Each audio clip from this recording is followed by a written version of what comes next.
Oi, gente. Vamos para nossa live, né? E hoje eu tenho assim uma pessoa muito também especial aqui, que é uma jornalista, uma colega e linda, chamada Daiane Garbin.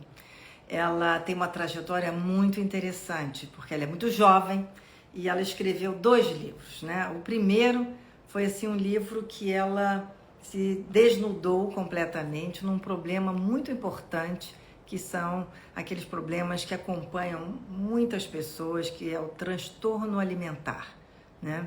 A questão da autoimagem, de como você se vê, e é muito difícil enfrentar, né, essa questão de adequação entre o que você gostaria de ser e o que você é em termos do seu corpo físico, e que tem todo um problema de uma relação interna com quem você é para você se aceitar. A gente vai conversar com a Daiane sobre isso. E o segundo livro dela, eu vou mostrar aqui o primeiro, Fazendo as Pazes com o Corpo, que ela lançou. E o segundo livro, que a gente vai falar muito sobre ele hoje, A Vida Perfeita Não Existe, né? E não existe mesmo, a gente sabe que não existe, mas como é que a Daiane trata essa relação aqui muito importante. Eu vou vir aqui, antes de chamar a Daiane, Marilda Duarte, Maria Amélia Toledo, Nelly Oliveira, Renata Barros.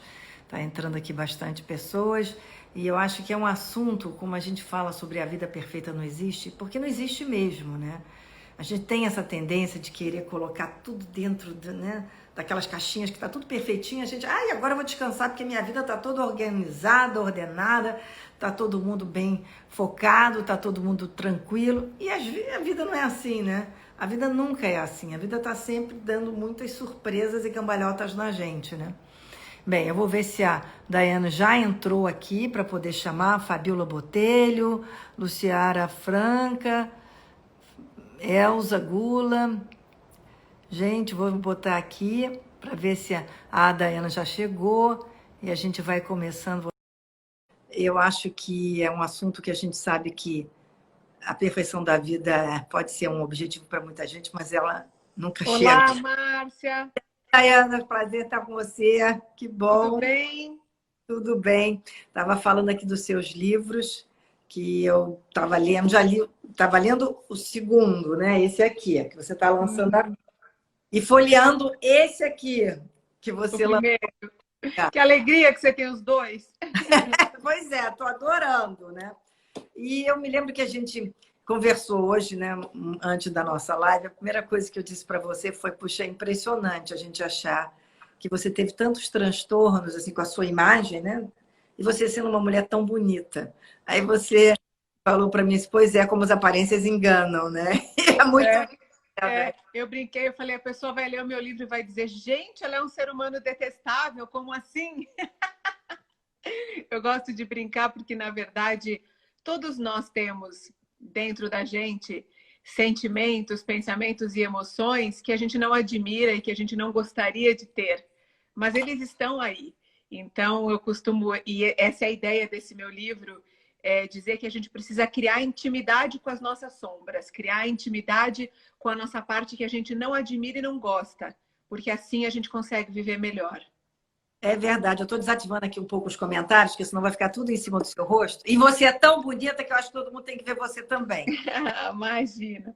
Mas, ô, Daiane, eu acho que quando você fala sobre essa questão do lado de sombra, né?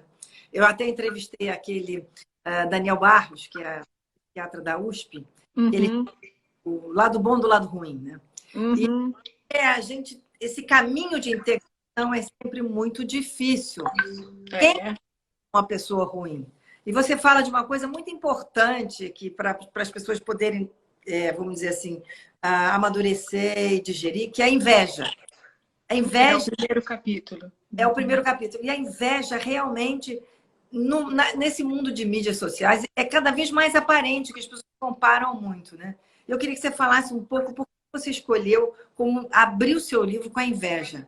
Uhum. Então, você sabe que o capítulo da inveja não foi o primeiro que eu escrevi. O primeiro capítulo que eu escrevi foi o da vergonha. A ideia inicial, quando eu fiz o esqueleto do livro, ele ia começar com o capítulo da vergonha, porque eu pensei que talvez começar falando de inveja pudesse afastar as leitoras. Só que quando... É curioso, porque isso foi... O meu marido é o meu primeiro leitor sempre, e eu falo que é o mais crítico. Ele leu e falou... Então, Você, sempre, o os meu maridos, né? tá Ele disse... ele disse, você tem que começar o livro com o capítulo da inveja. Tem que ser o primeiro. Eu falei, não, mas as pessoas vão saber que eu sou invejosa e vão embora, não vão gostar. Ele falou, é exatamente isso. Porque você traz coisas aqui que todos nós temos dentro de nós, que em algum momento da nossa vida a gente sentiu isso, ainda que a gente queira negar e ainda que a gente queira esconder de nós mesmas. Não, eu não sou essa pessoa, eu não sou assim. Né? E o problema da inveja, eu trago no livro que tem a inveja que a gente sabe que sente e tem a inveja inconsciente. E essa tem um poder de destruição muito grande na nossa vida.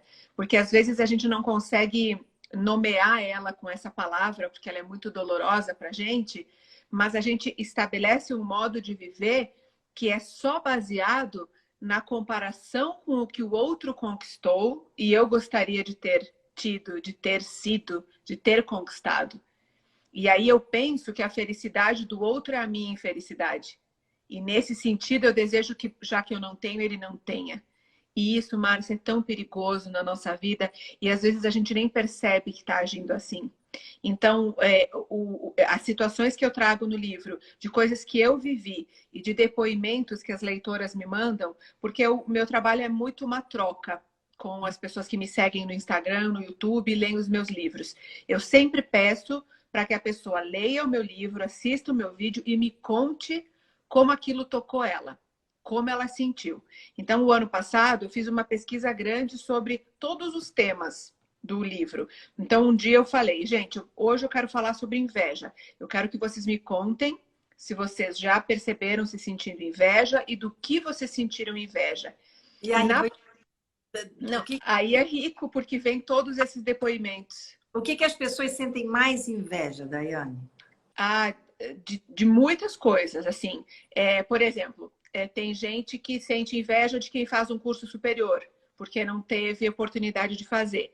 De quem tem sucesso na carreira, porque não conseguiu atingir o sucesso que imaginou que gostaria de ter tido.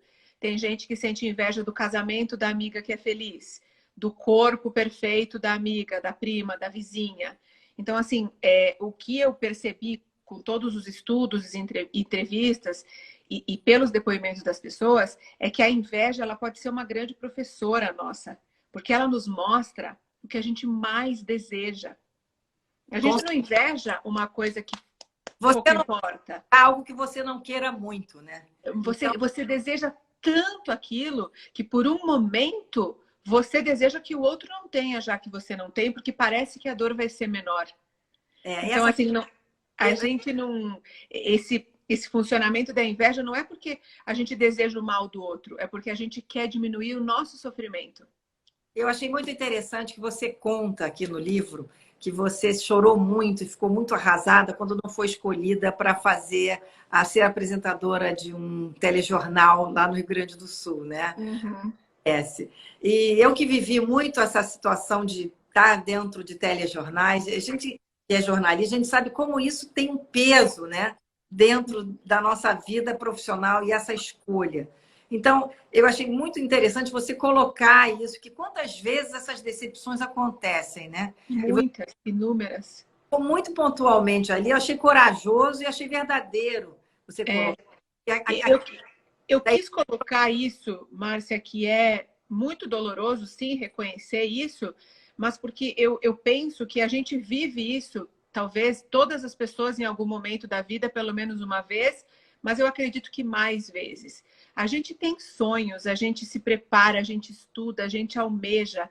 E quando você percebe que você perdeu uma oportunidade de trabalho para alguém, você sabe quem é a pessoa que está na vaga que você deseja, é muito difícil não invejar de alguma forma. Eu acho que assim, o mais bacana seria se a gente conseguisse apenas admirar e continuar buscando. E depois, quando a gente consegue elaborar isso, a gente consegue fazer isso. Mas, inicialmente, a primeira reação, em geral, é de revolta. É por que não eu? Por que ela? No que ela é melhor do que eu? Então, eu quis contar, porque a gente não pode negar que a gente se sente assim, né? Agora, o que que a gente pode aprender com esse sentimento? Então, assim, quando eu pude nomear essa sensação como inveja, eu pude ver que eu precisava buscar mais coisas, que eu precisava estudar mais, me dedicar mais, fazer fonoterapia, melhorar minha voz, ter mais conteúdo, ler mais livros. Eu precisava melhorar. Não foi por acaso que uma outra pessoa foi escolhida. Então, eu precisei olhar de fato para a minha responsabilidade naquilo e ver o que eu precisava. Mas quando a gente está tomada pela inveja, a gente não enxerga nada. Porque, digamos assim, é mais fácil colocar a culpa no outro. O outro roubou o meu lugar. É uma Pois autodefesa, né? é uma autodefesa e é uma vitimização, né? Porque parece Uhum. que o mundo está contra e você é a pessoa que está certa, você é a pessoa que está completa ali e ninguém está vendo e o mundo está contra você. Eu acho que é uma coisa muito perversa na cabeça das pessoas, de uma maneira geral, e todo mundo faz isso para se desculpar de alguma situação e, na verdade, isso não faz você crescer nem melhorar, só vai te dando argumentos para você continuar no mesmo caminho. E aí que eu acho bacana no seu livro que você, apesar de poder usar, vamos dizer assim, poderia usar toda essa manipulação que normalmente se faz, você caiu na real, vamos dizer, né? Você tenta É, chegar a mudar eu esse. trago isso mais a fundo, mais para frente, nos próximos capítulos. Tem um capítulo que eu chamo que é Nossas Dores e Nossa Responsabilidade. E tem o capítulo da culpa e da autopunição. Então, nesses capítulos, eu vou destrinchando como se dar conta dessas nossas dores e perceber que em algum momento da nossa vida a gente vai ter que parar de colocar a culpa nos outros e buscar culpados para as nossas dores e assumir a responsabilidade pelas nossas escolhas e até pelos nossos desejos, porque às vezes, Márcia, a gente deseja certas coisas que a gente nem sabe se quer. Isso foi um aprendizado muito importante na minha vida. Por Às exemplo, vezes, a construção social, sua família, seus pais, o que você acha que os outros esperam de você. Então, assim, vai, a pessoa que sonha em ser a apresentadora de um grande telejornal. Mas será mesmo que ela quer isso? Ou foi uma construção desde a infância, a família? Eu conheço pessoas que acabaram sendo muito mais felizes em outras funções do que aquelas que elas imaginavam que era o maior desejo.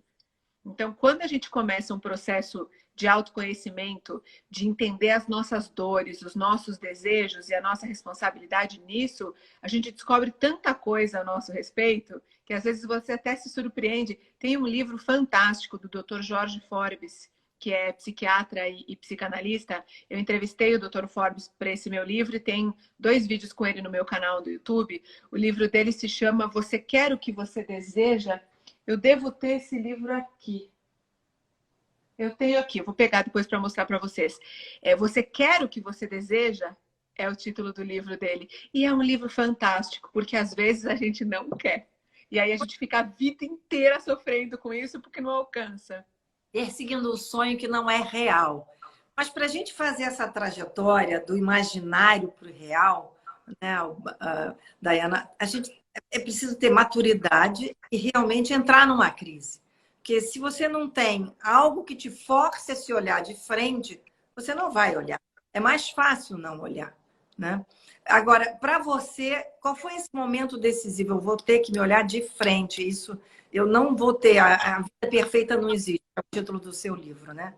Por Uhum. que você chegou à conclusão assim? Tudo bem que já tem o seu primeiro livro que fala toda do transtorno alimentar, mas por que a vida perfeita não existe? A gente Uhum. tem que querer construir uma vida perfeita. A gente Tem. sabe que a perfeição não existe, mas a gente cai no erro de querer sempre aquilo que pode ser perfeito. Cai. Por isso eu escolhi esse título, né? Por isso a gente, com o apoio da editora Sextante, né, com a minha editora Nana, a gente pensou muito sobre o título. Eu no começo hesitei, eu não queria esse título, mas eu fiquei pensando, tem que ser esse título, porque a pessoa vai bater o olho e vai dizer, ah, mas é óbvio. Mas mesmo assim eu desejo, porque a gente imagina que um dia a gente vai conquistar a felicidade plena, né? A felicidade perfeita, quando a minha vida estiver toda empacotadinha, não tiver mais nenhuma dor, tiver filhos perfeitos, casamento perfeito, profissão perfeita, Ufa, agora eu posso ser feliz. E a gente vai morrer sem ter sido, Márcia, porque esse dia não vai chegar. Não existe esse dia. Não existe esse dia, porque a gente só vai trocando, digamos assim, de questões, de dores, de problemas. E eu posso te dar um relato muito pessoal, eu estou grávida agora, e eu nunca Parabéns. imaginei, obrigada, que eu ia passar pelos medos que eu estou enfrentando agora. Então, cada fase da nossa vida nos apresenta desafios diferentes, medos diferentes. Mas respondendo a sua pergunta que você perguntou, quando foi que eu percebi que eu precisava mudar, que não dava mais para viver daquele jeito, foi em 2015. Eu ainda trabalhava na Globo, eu era repórter da Globo, e eu estava passando nos últimos 2 anos, de 2013 para 2015, foi o pior momento assim do meu transtorno alimentar. Naquela época eu tinha emagrecido muito, porque os meus chefes na Globo me cobravam para emagrecer. Infelizmente existia essa cobrança na época, e eu acabei emagrecendo quase 10 quilos e achava que tinha que perder mais 10 quilos. E eu fui entrando numas de não querer mais sair de casa, só usar roupa preta de manga comprida, até que eu comecei a mentir no trabalho, que eu estava doente para não ir trabalhar.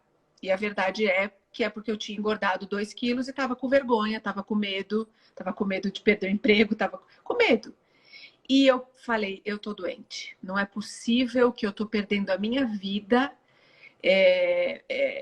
por não conseguir mais, assim. Então, assim, começou a afetar não só a vida pessoal, que já vinha sendo afetada há muitos anos, mas a profissional.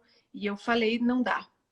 Mas é muito doloroso admitir que a gente está doente, né? É muito doloroso admitir que uma dor virou uma obsessão e eu não conseguia mais fazer uma refeição em paz, eu não conseguia mais não contar absolutamente todas as calorias que eu comia, e virou um inferno. Aí eu comecei, primeiro procurei uma psicóloga, comecei o tratamento, aí a gente viu que era mais grave do que imaginava, aí comecei o acompanhamento com psiquiatra. No meu caso, precisei de medicação, fiz 2 anos de tratamento com medicação, com psiquiatra, psicólogo e nutricionista, especialistas em transtorno alimentar. E agora eu tenho muita alegria de poder contar para vocês que há 2 anos já eu tive alta. A gente considera o transtorno alimentar em remissão, como os médicos falam, né? Já não tomo medicamento nem para depressão, nem para ansiedade há 2 anos. Então, eu falo que esses de 2015 para cá, então tem 5 anos assim de um amadurecimento e 4 anos mesmo de tratamento, assim, porque eu permaneço, continuo fazendo análise, né? Não pretendo parar. E foi um período de muito crescimento, assim. E como a palavra que você disse, né? Amadurecimento. Eu hoje tenho 38 anos e hoje, quando eu olho para trás, para toda minha época de adolescência e até os 34 anos, como eu perdi. Como eu perdi momentos, como eu perdi vida, sabe, Márcia? Então, que bom que em algum momento acordou e eu consegui pedir ajuda.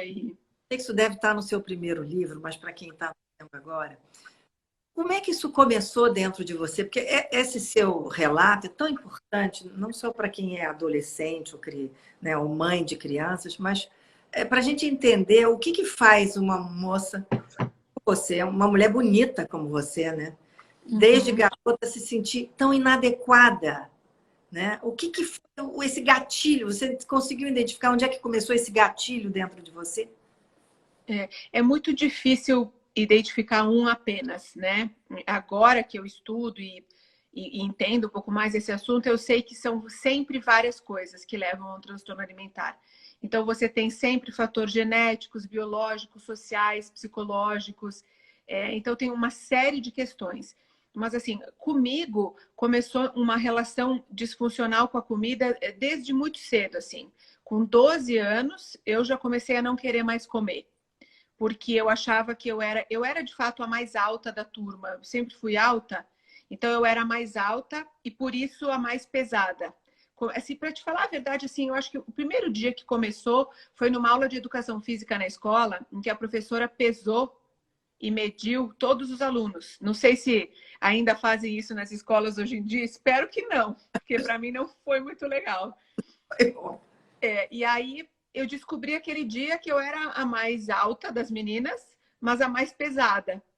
E todo mundo começou a rir. Ah, a Daiana pesa... Na época eu já pesava 60 quilos, sei lá quantos. A Daiana... E aí, daquele dia em diante, ficou: eu sou a maior. E isso é errado, eu não gosto disso. Eu quero ser pequena, eu quero ser magra, eu quero ser seca, fina. E aí eu comecei nessa de querer parar de comer. E aí foi indo... Você mede quanto, Daiana? Qual é a Eu sua tenho altura? 1,70 m. Já tinha, com 12 anos, eu já tinha 1,68 m. É, Então eu tem era uma bem mais alta. irmã que sempre teve a altura que ela tem praticamente desde os 13 anos também. E ela tem um... É, eu também. Depois só cresci mais 2 e eu dei uma esticadona assim com 12 anos. Tanto que eu sou cheia de estrias, sabe essas estrias de crescimento? Aqui Uhum. na lateral, no seio, eu lembro como se fosse hoje o dia que elas surgiram. Foi nos 12 anos, porque eu estiquei muito assim. E aí aquilo ficou como, eu não sei por que ainda, assim, talvez nunca saiba, eu internalizei como: esse corpo não serve, esse corpo me envergonha, eu preciso emagrecer. E aí foi uma vida inteira nessa busca. Depois, quando eu cresci um pouco mais, eu descobri os remédios para emagrecer, o que é um caminho muito perigoso e que, infelizmente, muitas mulheres, provavelmente muitas mulheres que estão assistindo a gente nesse momento, são viciadas ou aprisionadas em remédios para emagrecer. E isso é muito perigoso, né? Claro que os remédios, né, para emagrecer têm uma indicação importante no tratamento da obesidade, tudo isso a gente sabe, Sim, mas não mas é o que se vê. O que a gente vê são mulheres de peso normal se entupindo de remédio para emagrecer para ficarem cada vez mais magras. Essa é, infelizmente, é a realidade. obsessão. Realmente vira uma obsessão. É. E hoje em dia, mais ainda, né? A gente tem uma obsessão com o envelhecer, né, Márcia? As pessoas estão com esse negócio de harmonização facial, me assusta A muito. mim me deixa apavorada, porque eu acho que as pessoas perdem as suas expressões. Eu acho que todo mundo deve fazer alguma coisa para preservar um envelhecimento bem, mas sabendo que vai envelhecer. Não tem como você vai ter a cara de 30 anos quando você tem 50 anos. Não vai ser possível, né? É. Vira Mas tá uma coisa, né? Engraçado como cada época tem os seus modelos os seus padrões, né? Os seus modelos a serem seguidos, e as mulheres, às vezes até inconscientemente, estão sempre tentando atender. E agora esse padrão maluco é isso: a cara assim, a boca assim, uma horrível. coisa louca. E eu vejo meninas cada vez mais jovens, meninas com 20 anos fazendo botox e preenchimento. 20 anos, gente. Não, não dá. Então eu fico assustada. Não, mas é para assustar, porque essa questão da autoimagem, hoje em dia, ficou muito mais, vamos dizer assim, premente, né? As pessoas precisam se reconhecer dentro de um modelo e elas não querem ser elas mesmas, né? Essa falta de identidade, de conhecimento de quem você faz você querer ser alguém, que você seja parecido com alguém. Então, Uhum. traz uma infelicidade muito grande. E voltando aqui, é aquela coisa: você quer controlar todos os aspectos da sua vida, até o seu envelhecimento. E você não controla o seu envelhecimento, porque ele acontece, quer você queira, quer você não queira. Os anos passam, né? E você, Sim. como é que você lida com isso também? Porque eu estou lendo seu livro, né? Uhum. Mas não tem essa coisa do envelhecimento ainda aqui, né? Ainda não é uma questão assim que me pegou, Não, apesar de eu tô com 38 anos já, né? Assim, mas na verdade, o que está me pegando agora, assim, é uma coisa curiosa que quando eu fiz as fotos para a capa do livro, Márcia, eu não sei se é porque eu tô grávida ou se é o amadurecimento que escrever esse livro me trouxe. Mas quando eu me olhei nessa foto da capa, pela primeira vez eu me senti uma mulher mais velha, assim. Foi engraçado. linda na capa. Oi? Você tá linda na capa. Mas é interessante porque eu olhei e falei: nossa, eu virei uma mulher mesmo. Eu não sou mais uma menina, eu sou uma mulher. Eu tô com dois livros aqui e eu fiquei olhando as duas capas, tá? Uhum, Eu vejo que você tá bem jovem nessa aqui, tá? uhum. Mas você tá mais bonita nessa. Você acha? Acho. Você tá muito mais bonita nessa capa. Eu acho que você Eu tem estou muito mais feliz nessa. Assim, uma suavidade. né, todo o crescimento, todo o amadurecimento. Eu acho que você tá com uma cara de uma coisa assim, de tô mais em paz. Eu tô Sim, sim, isso sem dúvida. É até assim, se eu tiver a alegria de você conseguir ler o livro até o fim, Vou ler. você vai ver que eu falo isso no último capítulo e nas palavras finais, assim. Não é que eu me tornei um ser iluminado, pleno, nada disso, não acredito nisso. Eu só me tornei confortável sendo quem eu sou. Eu não tenho mais vergonha de ser quem eu sou. E eu acho que isso é um caminho de liberdade muito bonito da gente tentar trilhar, né? Porque você viver com vergonha de ser quem você é, sempre se sentindo apequenada, menor, insuficiente, inadequada, é muito doloroso. Então, não se trata de você se sentir melhor nem pior do que ninguém. Se trata de você se sentir confortável na sua vida, no seu corpo, sendo quem você é, nas suas escolhas, nas coisas que você escolhe viver. E eu acho que para isso a gente tem que ter um pouco de intimidade com as nossas dores. Por isso as pessoas me falam assim, às vezes eu recebo umas mensagens engraçadas, Márcia, assim, pelas redes sociais, dizendo: ai, mas você é chata, você só fala de sofrimento, mostra o seu closet, as suas bolsas, faz tutorial de maquiagem. Eu não acredito. Te juro por Deus. E aí eu falo, mas eu vou continuar sendo chata então, porque eu acho que falar sobre a dor nos torna mais felizes. Eu vi, né? Eu acho que quando a gente pode abrir o nosso coração e entender que outra mulher passa pelas questões que a gente passa, e curiosamente eu recebo muitas mensagens de homens que também passam por muitas questões e também se veem nos relatos, eu nunca imaginei que isso aconteceria. Então, quando a gente se conecta e sabe que outras pessoas também sentem o que a gente sente, isso nos traz mais paz, isso nos traz uma conexão, nos entende a nossa condição humana, que estamos todos aqui convivendo com essas emoções, né? Daiana, você sabe que você é muito jovem ainda, né? Você tem a idade de uma das minhas filhas, vamos dizer assim. E você está num amadurecimento muito grande, porque você sofreu muito com essa questão do transtorno alimentar. Geralmente as pessoas, para chegar nessa, vamos dizer, nesse caminho de eu quero estar em paz comigo mesmo, eu quero ser verdadeira comigo mesmo, elas já passaram um período maior de vida, porque elas já chegaram nesse amadurecimento até pela própria idade, né? Uhum. Mas o sofrimento, como diz Jung, é o caminho mais rápido para o autoconhecimento. Então, você teve essa trajetória de autoconhecimento que você procurou e foi muito rápido. Eu considero que foi para o amadurecimento. Sabe que ao mesmo tempo, Márcia, eu acho que, e eu tô vendo agora com essa coisa da gravidez, né? Eu acho não, eu tenho certeza, né? O quanto eu ainda tenho para aprender, o quanto eu ainda tenho para me conhecer, porque agora eu me vejo assim, preocupada com medos que pareciam tão infantis, assim, né? Ai, mas e o medo do parto, e o medo da amamentação, e o medo de não saber criar, e se eu deixar caída do banho, sabe, umas coisas assim. Todas nós passamos, né? E aí todo mundo me fala, calma, você vai aprender a ser mãe sendo. Seu filho também não sabe ser um bebê e ele vai te ensinar e vocês vão aprender juntos, minha filha, no caso, né? Então eu acho não, como eu te disse, eu tenho certeza que eu ainda tenho muito que aprender e quem sabe muitos livros ainda para escrever. E eu acho que eu vou aprendendo junto também com as pessoas que me acompanham, sabe? Porque elas são, as mensagens que eu recebo são as maiores fontes de inspiração para o que eu quero escrever no próximo livro, que vídeos eu quero gravar, porque as pessoas, até pela internet, e por elas saberem que eu não vou julgá-las, porque a gente não se conhece pessoalmente, as pessoas, elas têm uma liberdade para me contar sobre certas dores que elas me dizem que não têm coragem de conversar com familiares, com amigos. Então, olha o privilégio que eu tenho de acessar cantinhos das pessoas que elas não costumam contar.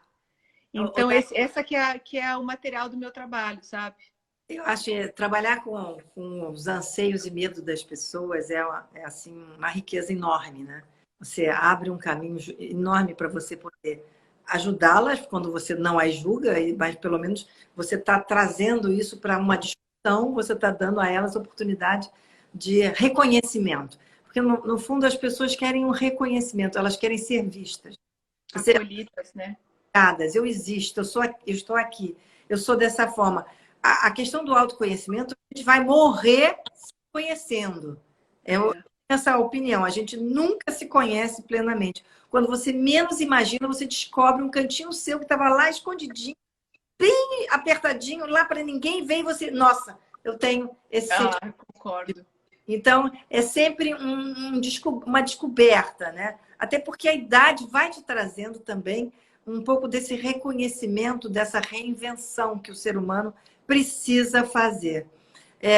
Eu acho muito interessante que você queira trabalhar essa área do comportamento humano, que foi sempre uma área que me fascinou também, porque a gente, quando entende o outro, é uma coisa de nos liberar também. A gente, quando entende o outro mais, é como se a gente também se abrisse para ser entendido.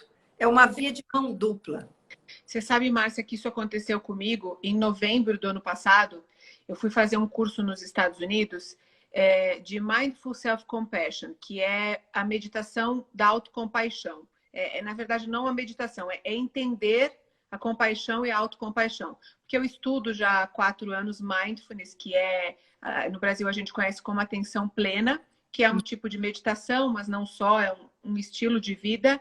E aí eu li vários livros desses 2 professores, que são muito conhecidos, que desenvolveram o que eles chamam de treinamento do cultivo da compaixão. E aí, Márcia, mas eu ainda tinha uma pulga atrás da orelha com esse negócio de compaixão e autocompaixão, porque você pensa, se eu tiver autocompaixão, eu vou virar um coitadinho, só vai ficar reclamando, ó céus, ó terra, ai como eu sou vítima da vida. Então eu sabia que eu gostava do assunto, mas eu fui fazer o curso desconfiada ainda. Quando eu cheguei naquele curso, tinha 200 ou 300 pessoas na sala para o curso do final de semana inteiro, era um intensivo. E aí eu olhei ali, tinha pessoas de todas as idades, tinha metade homem, metade mulher, cada um se apresentou em algum momento, então todas as profissões que você pode imaginar. Tinha muçulmano, tinha judeu, tinha árabe, tinha de tudo ali naquela sala, né? Que era nos Estados Unidos, então todas as culturas ali. E aí, quando os professores começaram a dar o curso, tinha algumas práticas que você tinha que colocar a mão na altura do coração e se conectar com alguma dor. As 200 ou 300 pessoas que estavam naquela sala começavam a chorar. Nossa. Quase todo mundo ia às lágrimas quando os professores diziam para a gente se conectar com uma dor, com um momento difícil e se permitir acolher e aliviar. E aí eu fiquei pensando, será possível que todo mundo carrega uma dor assim no coração? Olha quanta gente diferente aqui, né? E aí algumas práticas diziam que eu possa aprender a me amar, que eu possa aprender a me aceitar.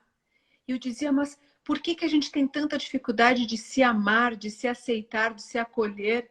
Então você veja tantas pessoas diferentes. Aí eu conto isso no livro, mais para frente, desse curso e dessa sensação de assim, estamos todos juntos. Se você é humano, você sofre, você tem dores. Não importa se você é homem ou mulher, se você é velho ou novo, né? Tanto que a gente está agora com 170 pessoas, né, acompanhando a gente. Se a gente pedisse para essas 170 pessoas contarem uma dor que estão vivendo agora, ou um grande desafio, uma grande conquista, todo mundo tem a sua para contar. Só que quando a gente não tem essa conexão, a gente não sabe, né? A gente pensa que está sozinho nas nossas dores, que o nosso fardo é mais pesado.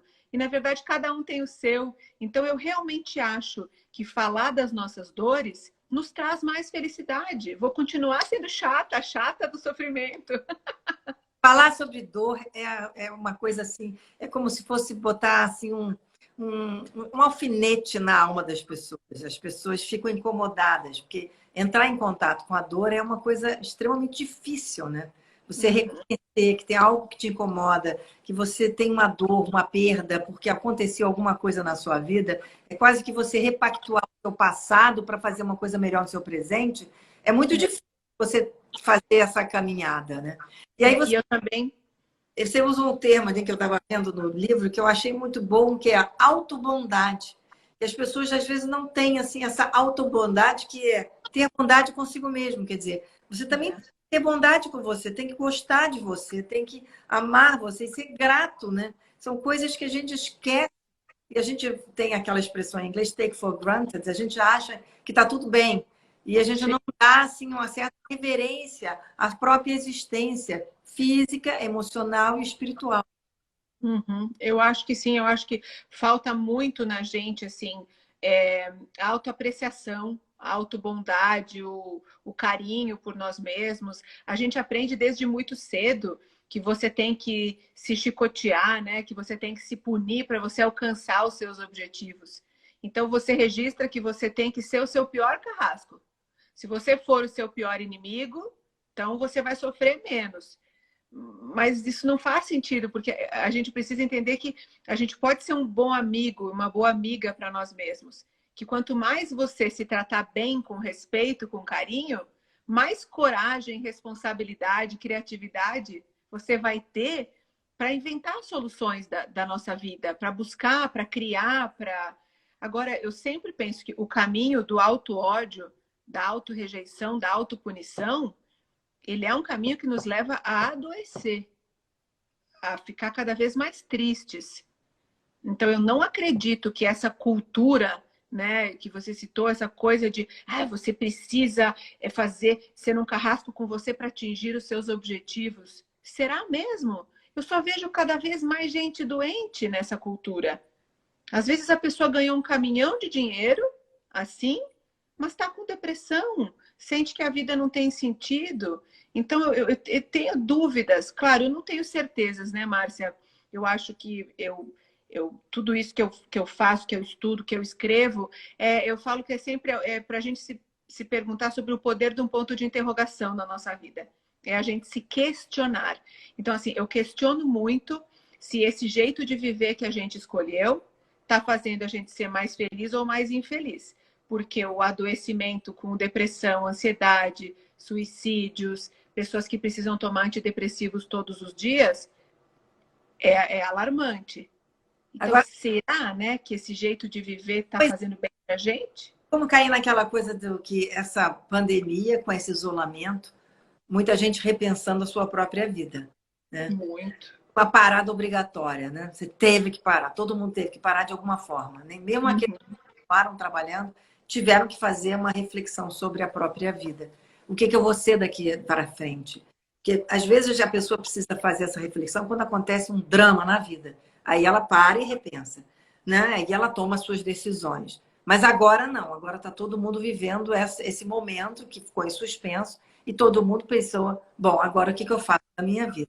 Eu acho que essa pandemia, por todas as coisas dramáticas e tristes que ela trouxe, ela também trouxe essa reflexão para muitas pessoas. Eu não vou dizer que para todo mundo, que seria uma ingenuidade, tem gente que continua fazendo a vida como era e não vai mudar nunca. Mas eu acho que muita gente serviu para uma reflexão, para você entender o que eu quero ser daqui para frente. Não é o que eu quero ter daqui para frente, é o que eu quero ser daqui para frente, que é assim, eu quero ser quem eu sou. Eu acho que isso está acontecendo. Você, o que você está sentindo em relação a isso? Eu acho que sim também. Eu acho que o fato da gente ter ficado tantos meses, não por escolha, né, mas trancados dentro das nossas casas, nos colocou diante de nós mesmos, sem a possibilidade de você ir num bar beber, encontrar seus amigos, ir na balada, sem válvulas de escape, né? Sem ir no shopping, sem ir no cinema, sem sair pra... Ficou você com você e essas coisas ali, né?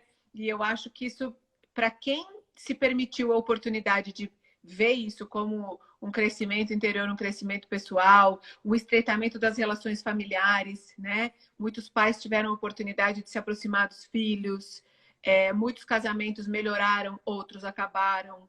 Então, eu acho que muita coisa emergiu de tudo isso, que não teria acontecido se a gente não tivesse vivido isso. Então, eu sempre acho que, de alguma forma, foi um aprendizado para todo mundo, assim. Agora, o que a gente vai tirar desse aprendizado aí depende de cada um, depende do jeito que cada um escolhe viver, né? Você está grávida, né, durante esse período, né? E você falou na questão do medo. Eu acho que o medo foi um sentimento que permeou toda essa trajetória dessa pandemia. Não acho que eu não acredito que não tenha tido uma pessoa que não tenha ficado assim com um certo medo de alguma coisa, de algum momento, né?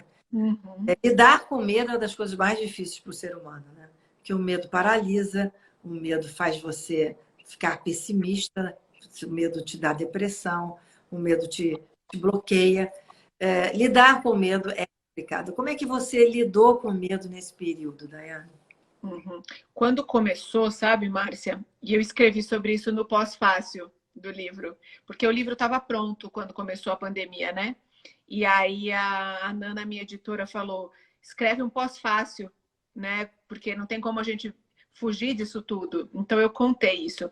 Quando começou em março, eu comecei a ficar muito angustiada, eu comecei a ficar com o coração disparado. Eu pensei, meu Deus, mas como é que eu vou aguentar a gravidez inteira trancada dentro de casa? Como é que vai ser? Eu não vou ver minha família. Até hoje, meu pai e minha mãe não me viram grávida ainda. Não Meus pais tive moram... grávida? Não, eles moram no interior do Rio Grande do Sul. Nem Farrou- meus irmãos. Farroupilha? Farroupilha, é. Então, assim, meus pais já têm, né? Meu pai tem 70 anos, minha mãe 60 e poucos, grupo de risco. Então, assim, talvez, eu não sei ainda, né, como é que a gente vai fazer, se eles vão poder vir para o parto.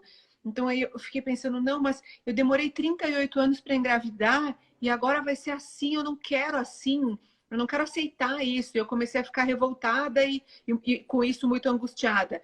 E aí eu entrei numa piração, eu falo que eu sou garota Globo News, eu gosto muito de notícia, né? Apesar de não trabalhar mais diretamente com notícia, a Globo News na minha casa ficava ligada o dia inteiro, assisto Globo News sábado e domingo.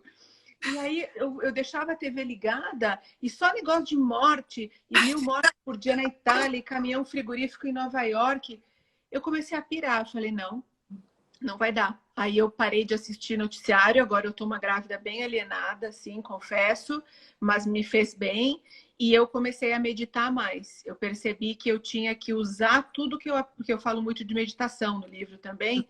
Eu percebi que eu precisava botar em prática tudo que eu aprendi esses anos, que é a aceitação do momento presente.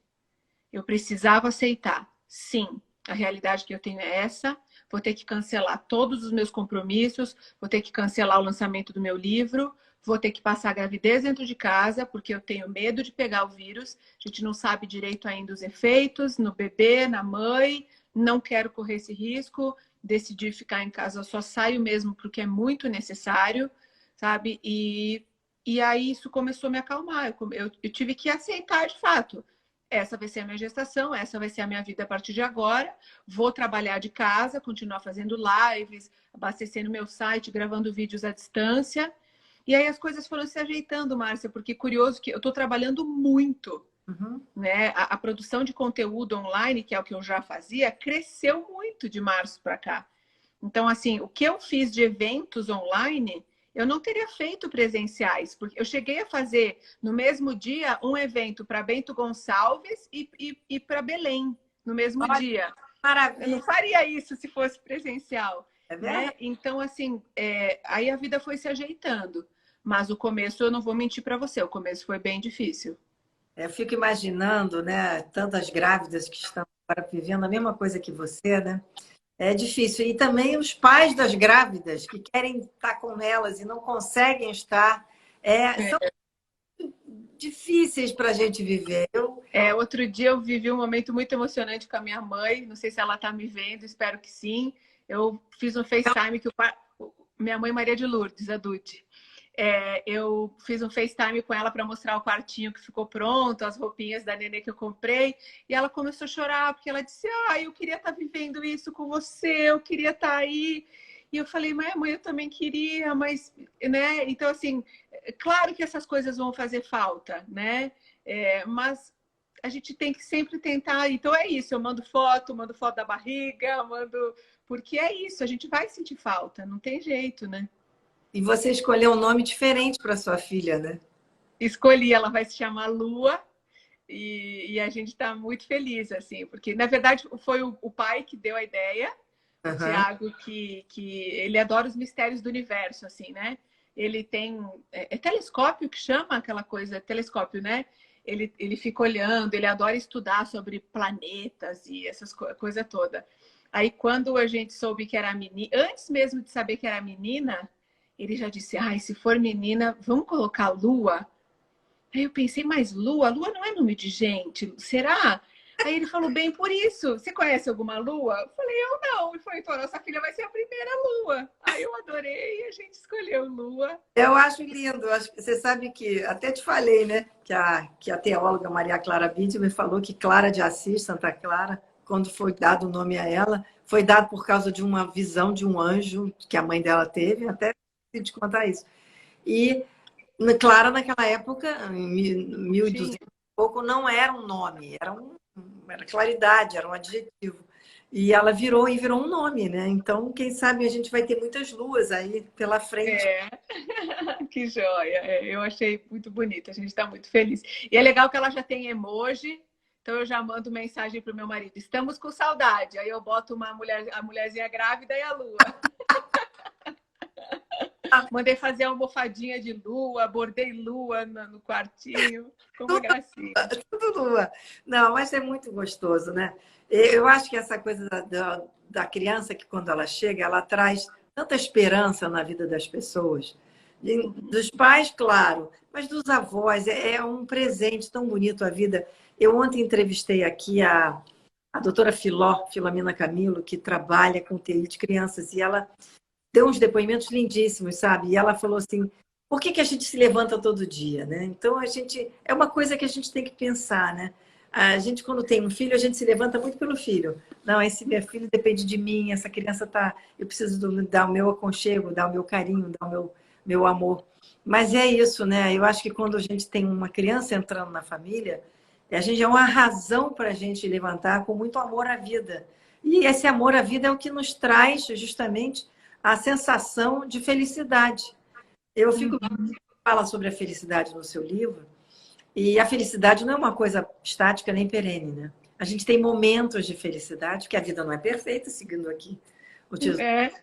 A vida não é perfeita, mas a felicidade vai ao nosso encontro e muitas vezes na vida, né, Daiane? Sim, a gente vai ter episódios muito felizes. E ainda mais se a gente abrir o nosso coração para ver a felicidade nas coisas pequenas que acontecem no nosso dia a dia, que em geral a gente não percebe. E eu acho que agora essa pandemia está trazendo para a gente essa percepção. Porque agora, o dia que a gente puder reencontrar os nossos amigos e os nossos familiares, vai ser um episódio de alegria. O dia que você puder ir a um restaurante, a um cinema, agora que está voltando as coisas devagarinho, né? Eu ainda não estou tendo essa alegria, porque eu vou continuar em casa até pelo menos os primeiros meses da minha bebê. Mas o dia que a gente puder fazer uma viagem de novo, confraternizar, imagina a alegria que vai ser. E a gente não perceberia isso se a vida não tivesse dado essa parada. Isso é o outro lado da moeda que a gente vai ter que valorizar mais, né? E a gente pensava que isso aí... Outro dia eu estava vendo um filme, Diana, e estava vendo assim... Era um filme lindo, todo mundo andando na rua, se encontrando, beijando, papapá, conversando. Falei, gente, nós tínhamos isso e não valorizávamos isso. Como a gente vai valorizar isso daqui para frente? Como é que o cinema vai retratar isto? Né? A vida mudou. A gente sabe que mudou. A gente está fazendo parte de uma coisa muito incrível da história, assim, que eu acho que a gente só vai ter noção daqui a alguns anos, sabe? Do impacto, de fato, nas nossas vidas, no mundo. Aliás, a Lua, você vai poder contar, você foi gestada durante a pandemia. Eu acho que vai ser uma coisa assim, que vai ser um divisor de águas, né? Vai contar o antes e o depois. E vai contar as transformações que vieram a partir daí, né? Pois é. Querida, eu quero te agradecer muito. Você foi um encanto aqui nessa nossa live. Adorei. Imagina, obrigada. Parabéns pelo seu trabalho, de conscientização, de trazer esses temas todos para discussão. Você sendo uma mulher jovem, atuante nesse mundo, né? É importante que pessoas jovens tragam esses assuntos com mais vivos, mais, assim, sabe, mais em foco. Então, parabéns, Daiana. Desejo para você tudo de bom e que você tenha, assim, uma lua que seja linda. Me manda uma fotinho dela quando nascer, que eu também vou querer saber. Tá? Eu mando. Mais uma pelo livro também. Márcia, querida, muito obrigada pela oportunidade. Eu amei conversar com você, com as pessoas que te acompanham aqui. Foi uma alegria. Obrigada pela sua generosidade, pelo seu carinho com o meu livro. Fico muito feliz que você está gostando. E lembre-se sempre, você e todo mundo que está acompanhando a gente, de se cuidar com carinho, com autobondade, como a gente conversou, com amor. Porque quando a gente começa a se tratar melhor, a nossa vida começa a melhorar, a gente começa a tratar os outros melhor, tudo muda. Mas a gente precisa partir eu acho que desse carinho, desse autorrespeito, dessa autocompaixão, dessa bondade, porque está dentro da gente. Mas por alguma coisa na nossa vida, a gente foi usando armaduras e foi aprendendo a se tratar mal. Então, que a gente possa se libertar um pouco disso, sabe? Se dar um pouco mais de carinho. Não vai fazer mal, eu prometo que não vai fazer mal. Márcia, querida, obrigada. Foi uma alegria. Boa noite, fica com Deus. Tchau, gente. Obrigada. Gente, é uma graça, Daiane. É uma pessoa muito querida. Olha, quero agradecer a vocês, todos que nos acompanharam aqui. Foi um papo maravilhoso. Espero que vocês leiam o livro dela. Um livro muito bem escrito. E eu volto aqui na segunda-feira e vou fazer uma coisa. Segunda-feira a gente vai ter aqui um poeta, Alan Dias Castro. Vocês vão ver. Cara fantástico também, jovem, que fala sobre a vida e grandes mensagens, tá bom? Um bom fim de semana para vocês. A gente se vê na segunda-feira. Até lá.